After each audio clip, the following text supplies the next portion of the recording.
ඉතින් hi guys අද release වුණා ඔයාලට KTM launch එකක් වුණා. ඒකේ branded vehicles තුනක් ආවා, බයික් තුනක්. ඉතින් adventure බයික් එක ගැන කතා කරන්න හදනේ adventure 390 XX ගැන. ඉතින් ඒක ගැන කතා කරන්න අපිට ඉන්නවා මේ KTM එකේ නිපුන් ඉන්නවා. ඉතින් අපි කතා කරමු නිපුන් එක මොකද්ද මේකේ තියෙන features ගැන, quick features තියෙන මොනවද කියලා අපි කතා කරමු.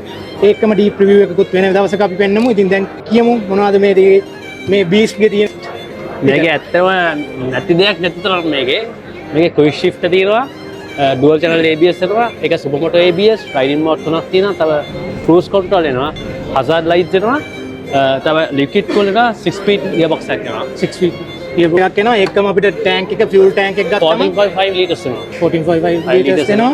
ඉතින් ඒ වගේම මේක තව විශේෂ දෙයක් එනවා, WP suspension ඉන්නේ Apex upside down ඉස්සරහට. ඉතින් මේක ඇත්තටම ගත්තොත් අපිට පාරට කන්දට ඕනෙට ඒ කියන්නේ මේකට ගහන්න බයික් එකක් නැති තරම් ලංකාවට දැනට මේක අපිට කියන්න පුළුවන්. ඉතින් ආයේ ලංකාවේ ඕනේ පාරක දුවන්න පුළුවන් බයික් එකක් විදියට on road දෙකම දුවන්න පුළුවන්.